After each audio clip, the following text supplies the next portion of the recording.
necessary to provide things to its citizens and not simply be servicing vast amounts of debt.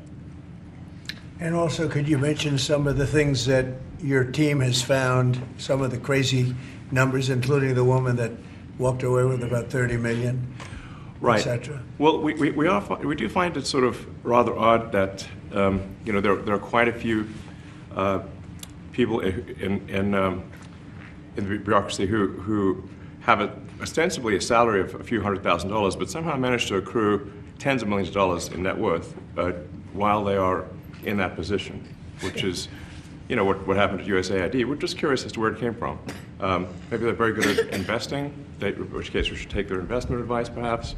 But there seems to be mysteriously they get wealthy. We don't know why. Where does it come from? And I think the reality is that they're getting wealthy at the taxpayer expense. That's the honest truth of it. So, we're looking at, if you look at, say, Treasury, for example, basic controls that should be in place, that are in place in any company, such as making sure that any given payment has a payment categorization code, that there is a comment field that describes the payment, and that if a payment is on the do not pay list, that you don't actually pay it. None of those things are true currently. So the reason that departments can't pass audits is because the payments don't have a categorization code. It's like just a massive number of blank checks just flying out the building. So you can't reconcile blank checks. You've got comment fields that are also blank, so you don't know why the payment was made. And then we've got this truly absurd, a do not pay list, which can take up to a year for an organization to get on a do not pay list. And this, we're talking about terrorist organizations, we're talking about known fraudsters, known aspects of waste, known things that do not match any congressional appropriation, can take up to a year to get on the list, and even once on the list is not used. It's mind-blowing. So what we're talking about here, we're really just talking about adding common sense controls that should be present, that haven't been present. So you say, like, well, how could such a thing arise? That seems crazy. When you understand that really everything is geared towards complaint minimization, so then you understand the motivations. So if people receive money, they don't complain, obviously. But if people don't receive money, they do complain. And the fraudsters complain the loudest and the fastest. So then when you understand that, then it makes sense. Oh, that's why everything they approve all the payments at Treasury. Because if you approve all the payments, you don't get complaints. But now we're saying that, no, actually, we are going to complain. If money is spent badly, if your taxpayer dollars are not spent in a sensible and frugal manner, then that's not okay. Your tax dollars need to be spent. Why is that? Like, it's just common sense. It's not draconian or radical, I think. It's really just saying, let's look at each of these expenditures and say, is this actually in the best interest of the people? And if it is, it's approved. If it's not, we should think about it. So, there's crazy things like just cursory examination of Social Security, and we've got people in there that are 150 years old. Now, do you know anyone who's 150? I don't. Okay. They should be on the Guinness Book of World Records. They're missing out. So, that's a case where, like, I think they're probably dead. It's my guess. Or they should be very famous, one of the two. And then there's a whole bunch of Social Security payments where there's no identifying information. Well, like, why is there no identifying information?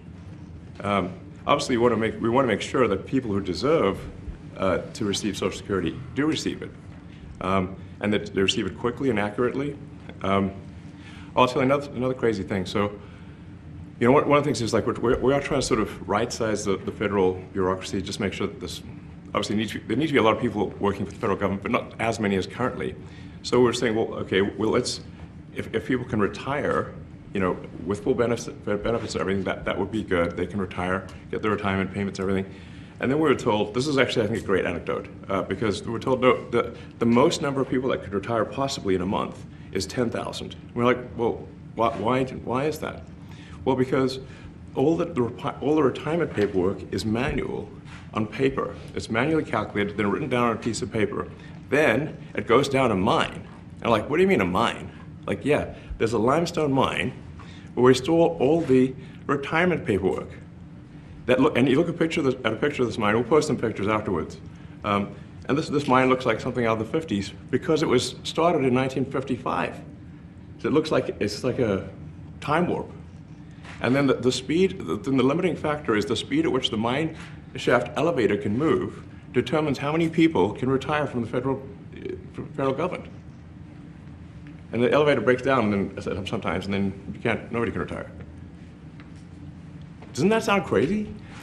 There's like 1,000 people that work on this. So I think if we can take those people and say, like, you know what, instead of working in a mine shaft and carrying manila envelopes to, boxes in a mine shaft, you could do practically anything else, and you would add to the goods and services of the United States in a more useful way. So anyway, so I think that's an example. Like at a high level, if you say, like, how do we increase prosperity? Is we get people to shift from roles that are low to negative productivity to high productivity roles.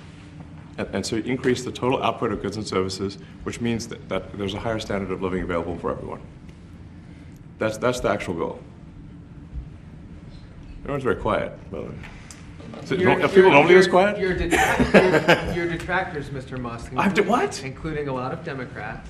I have detractors? You do, sir. I don't believe it. Say that you're orchestrating a hostile takeover of government and doing it in a non-transparent way.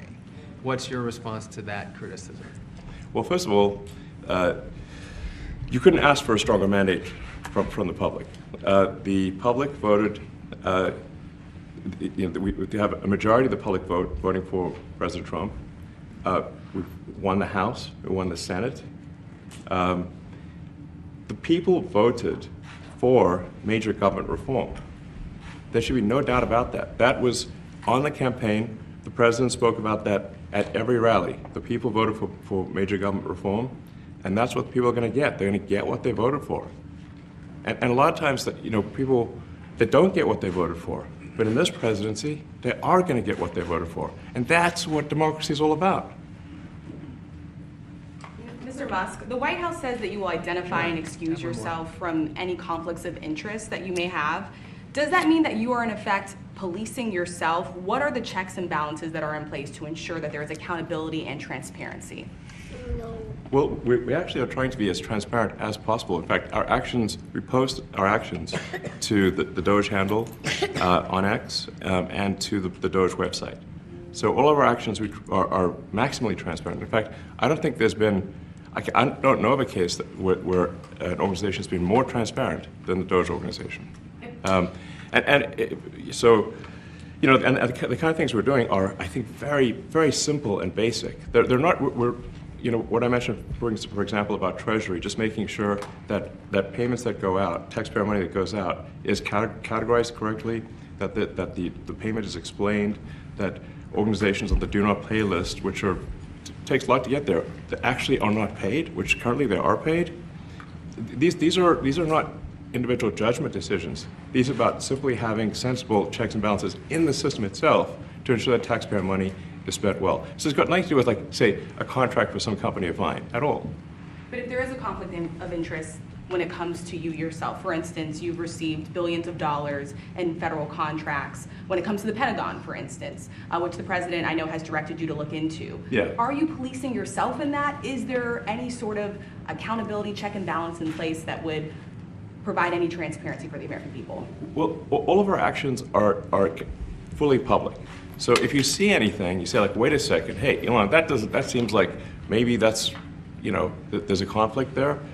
It's not like people are going to be shy about saying that. They'll say it immediately, Including you yourself. Yes. But transparency is what builds trust, not simply somebody asserting trust. So not somebody saying they're trustworthy, but transparency, so you can see everything that's going on. And then you can see, am I doing something that benefits one of my companies or not? It's totally obvious. And if we thought that, we would not let him do that segment or look in that area if we thought there was a lack of transparency or a conflict of interest. And we watch that also. He's a big businessman. He's a successful guy. That's why we want him doing this. We don't want an unsuccessful guy doing this. Now, one thing also that Elon hasn't really mentioned are the groups of people that are getting some of these payments. They're ridiculous. And we're talking about billions of dollars that we've already found. We found fraud and abuse.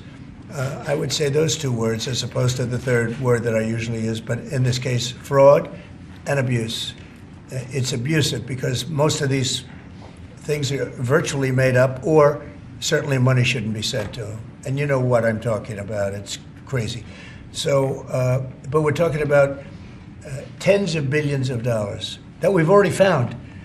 And now a judge who's an activist judge wants to try and stop us from doing this. Why? Why would they want to do that? I campaigned on this. I campaigned on the fact that I said government is corrupt. And it is very corrupt. It's very, very, it's also foolish. As an example, a man has a contract for 3 months and the contract ends, but they keep paying him for the next 20 years, because nobody ends a contract. You get a lot of that. You have a contract that's a 3-month contract. Now, normally, if you're in a small, in all fairness, it's the size of this thing is so big. Yeah. But if you have a contract and you're in a regular business, you end the contract in 3 months. It's a consultant. Here's a contract for 3 months, but it goes on for 20 years. And the guy doesn't say that he got money for 20 years, They don't say it. They just keep getting checks month after month. And you have various things like that, and even much worse than that, actually, much worse. And I guess you call that incompetence, maybe. Yeah. It could be corruption. It could be a deal's made on both sides, where the guy gets the money, he kicks. I think there's a lot of kickback here. I see a lot of kickback here. There's a lot of kickbacks. A tremendous kickback, because nobody could be so stupid to give out some of these contracts, so he has to get a kickback. So that's what I got elected for, that and borders and military and a lot of things, but this is a big part of it. And I hope that the court system is going to allow us to do what we have to do. We got elected to among other things, find all of this fraud, abuse, all of this horrible stuff going on. And we've already found billions of dollars, not like a little bit, billions, many billions of dollars. And when you get down to it, it's going to be probably close to $1 trillion. It could be close to $1 trillion that we're going to find. That will have quite an impact on the budget. And you'll go to a judge where they handpick a judge, and he has certain leanings. I'm not knocking anybody for that, but he has certain leanings. And he wants us to stop looking. How do you stop looking? I mean, we've already found it. We have a case in New York where a hotel has paid $59 million, $59 million because it's housing migrants, illegal migrants, all illegal, I believe. And they were being paid twice the normal room rate at 100% occupancy. Unbelievable. So it's a racket. Yeah. Mr. Musk, can I ask you a question? You Well, said if I may sort of just going for the president's comments, at a high level, you say, well, what are the two ingredients that are really necessary in order to cut the budget deficit in half from 2 trillion to 1 trillion? And it's really two things: competence and caring. And if you add competence and caring, you'll cut the budget deficit in half. And I fully expect to be scrutinized and get a daily proctology exam, basically. Might as well just camp out there. So it's not like I think I can get away with something. I'll be scrutinized nonstop. But with the support of the president, we can cut the budget deficit in half from 2 trillion to 1, and then with deregulation, because there's a lot of sort of regulations that don't ultimately serve the public good.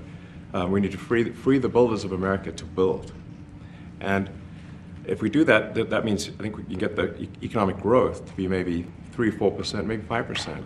And that means if you can get $1 trillion of economic growth and you can cut the budget deficit by $1 trillion, between now and next year, there is no inflation. There's no inflation in 26.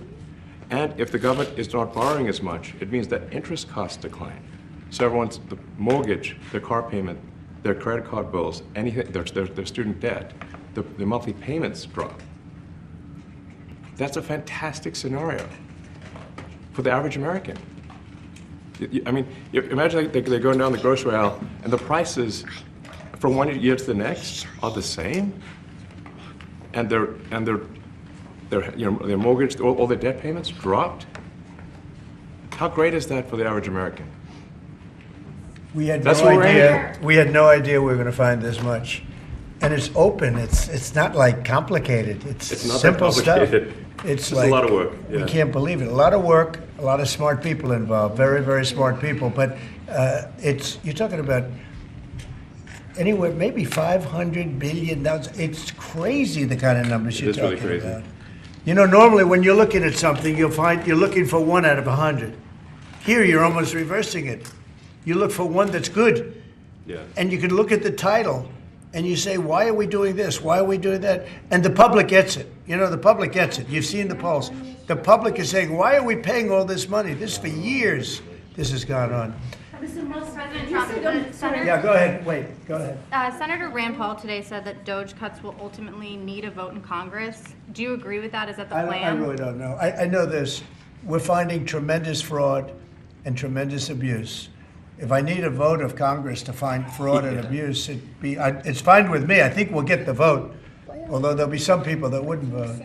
And how could a judge want to hold us back from finding all of this fraud and finding all of this incompetence? Why would that happen? Why would even Congress want to do that? Now, Congress, if we do need a vote, I think we'd get a very easy vote because we have a track record now. We've already found billions of dollars of abuse, incompetence, and corruption. A lot of corruption. If a judge does block one of your policies, part of your agenda, will you abide by that ruling? Will you comply Well, I with that always order? abide by the courts, and then I'll have to appeal it. But then what he's done is he slowed down the momentum, and it gives crooked people more time to cover up the books. You know, if a person's crooked and they get caught, other people see that, and all of a sudden it becomes harder later on. So, yeah, the answer is I always abide by the courts, always abide by them, and will appeal. But appeals take a long time, and I would hope that a judge, if you go into a judge and you show him, here's a corrupt situation, we have a check to be sent, but we found it to be corrupt. Do you want us to send this corrupt check to a person, or do you want us not to give it and give it back to the taxpayer? I would hope a judge would say, don't send it, give it back to the taxpayer. Yeah, if I can add to that, what we're finding is that a bunch of the fraud is not even going to Americans. So I think we can all agree that if there's going to be fraud, it should at least go to Americans. But a bunch of the fraud rings that are operating in the United States and taking advantage of the federal government, especially in the entitlements programs, are actually foreign fraud rings. They're operating in other countries and actually exporting money to other countries. We should stop that. Mr. Musk, you And said, this is big numbers. Talk about $100 to $200 billion a year. Sure. Serious money. Mr. Musk, you said on X that an example of the fraud that you have cited was $50 million of condoms was sent to Gaza. But after fact check this, apparently Gaza in Mozambique, and the program was to protect them against HIV. So can you correct the statements? It wasn't sent to Hamas actually. It was sent to Mozambique, which makes sense why condoms was sent there. Yeah. And how can we make sure that all the statements that you said were correct, so we can trust what you say? Well, first of all, some of the things that I say will be incorrect and should be corrected. So nobody's going to bat 1,000. I mean, we will make mistakes, but we'll act quickly to correct any mistakes. I'm not sure we should be sending $50 million worth of condoms to anywhere, frankly. I'm not sure that's something Americans would be really excited about. And that is really an enormous number of condoms, if you think about it. If it went to Mozambique instead of Gaza, I'm like, okay, that's not as bad, but still, why are we doing that? Mr. Musk, can you talk a little bit about how closely you're working with agency heads as you're directing these cuts? Do they have how much input do agency heads have when you're making these decisions? Yeah, we work closely with the agency heads. There are sort of checks in place. So it's not just us just going in and doing things willy-nilly. It's in partnership with the agency heads, and I check frequently with the president to make sure that this is what the president wants to have happen. So we talk almost every day, and I double check things to make sure, is this something, Mr. President, you want us to do this? Then we'll do it. USAID has been one of your main targets. Are you concerned at all that some of the cuts or that shutting that agency altogether may lead to diseases or other bigger problems starting in other countries that then come to the United States? Yeah, so that's an interesting example. So that's something where we work closely with the State Department and Secretary Rubio. And we have, for example, turned on funding for Ebola prevention and for HIV prevention. Left that, you said? Yes, correct. And we are moving fast, so we will make mistakes, but we'll also fix the mistakes very quickly. Do you see it as a worthy cause, USAID? I think that there's some worthy things, but overall, if you say what was the bang for the buck, I would say it was not very good. And there was far too much of what USAID was doing was influencing elections in ways that I think were dubious and do not stand the light of day. I can just ask a follow-up to the Pentagon contracts. If you have received billions of dollars in contracts from the Pentagon, and the president's directing you to look into the Department of Defense, is Yes, that which we a definitely need conflict to of do and interest? are going to do at the president's request. Does that present a conflict of interest for you? No, because you'd have to look at the individual contract and say, first of all, I'm not the one, filing the contract. It's people at SpaceX or someone who will be putting for the contract. And I'd like to say, if you see any contract where where it was awarded to SpaceX and it wasn't by far the best value for money for the taxpayer, let me know, because every one of them was. The president said the other day that you might look at treasuries. Could you explain that a little bit? What kind of fraud, and that question goes to both of you, what kind of fraud are you expecting to see or do you see right now in U.S. treasuries? Yeah, I think you mean the Treasury Department as opposed to Treasury bills, or. You also referenced treasuries on Air Force One the other night. Go ahead. Well, as I mentioned earlier, really the first order of business is to make sure we're actually collecting. Sorry for this. I thought my son might enjoy this, but he's sticking his fingers in my ears and stuff. So it's a bit hard to hear sometimes. Hey, stop that. No, the stuff we're doing with Treasury Department is so basic that you can't believe it doesn't exist already. So for example, it's like, what type of payment is this? You can't just leave the field blank. Currently, many payments, the field is left blank. And you have to describe what's the payment for, some basic rationalization. That also is left blank. So this is why, the Pentagon, when's the last time the Pentagon passed an audit? I mean, a decade ago, maybe? Ever? Really? And we want to just, in order to actually pass audits, you have to have financial information that allows you to trace the payments. And once in a while, the Treasury has to pause payments if it thinks the payment is going to a fraudulent organization. Like, if to get on that payment, the do not pay list, it means that this is someone that is just, it's like dead people, terrorists, known fraudsters, that kind of thing.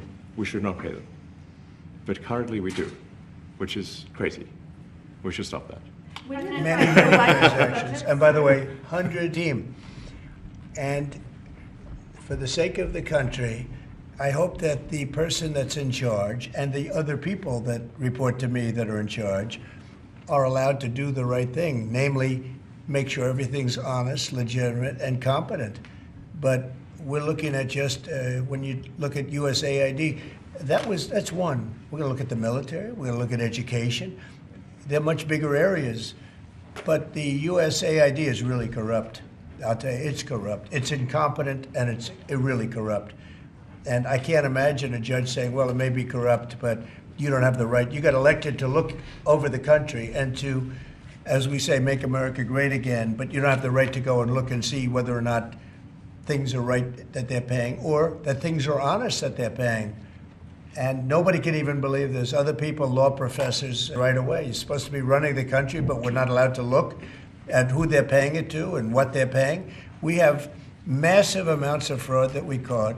I think we probably caught way over a lot of billions of dollars already in, 2 weeks? Yes. And it's going to go to numbers that you're not going to believe. And much, as I said, much is incompetence and much is dishonesty. We have to catch it. And the only way we're going to catch it is to look for it. And if a judge is going to say you're not allowed to look for it, that's pretty sad for our country. I don't understand how it could even work. On the buyout program, can you personally guarantee that? Which one? The buyout program, the operative federal workers, can you personally guarantee that the workers who opt in to resign now will be paid through Well, September? they'll get their money, but they're getting a good deal. They're getting a big buyout. And what we're trying to do is reduce government. We have too many people. We have office space. It's occupied by 4%. Nobody's showing up to work because they were told not to. And then Biden gave them a 5-year pass, some of them, 48,000 of them, gave them a 5-year pass, that for 5 years you don't have to show up to work. And let me tell you, this is largely, much of this stuff is because of Biden. It's his fault. He allowed this country, what he did on our border. What he did on our border is almost not as bad as what he did with all of these contracts that have come out. It's a very sad day when we look at it. I can't even believe it. But many contracts just extend, and they just keep extending, and there was nobody there to correct it. And that cannot be, I can't imagine that could be held up by the court. Any court that would say that the president or his representatives, like Secretary of the Treasury, Secretary of State, whatever, doesn't have the right to go over their books and make sure everything's honest. I mean, how can you have a country? You can't have anything that way. You can't have a business that way. You can't have a country that way. Hey, thank you very much, everybody. Thank you. Thank you, press. Thank you, press. Head it out. Coming back tonight. Mark Vogel will be at the White House tonight at about 10 o'clock. If you want to come over, you can say hello to him. Did you guys get anything in return? Not much. No, they were very nice. We were treated very nicely by Russia, actually. I hope that's the beginning of a relationship where we can end that war and millions of people can stop being killed. They've lost millions of people. They lost, and I'm interested primarily from the standpoint of death. We're losing all those soldiers, and they're not American soldiers. They're Ukrainian and Russian soldiers. But you're probably talking about 1.5 million. I think we got to bring that one to an end. Okay? Thank you. Thank you very much. Thank you. We're moving. Let's go. Let's move. Thank Quickly, you. guys. We're moving. 10 o'clock. 10 Thank o'clock you. tonight at the White House. All right, guys. Thanks, everybody. Let's head out. Thank you. See you later. Yeah, I mean, it's a lot, you know. So Thank you, guys. Thanks, guys. Right behind the stills. It's like, I think they're like less than a month. Good job.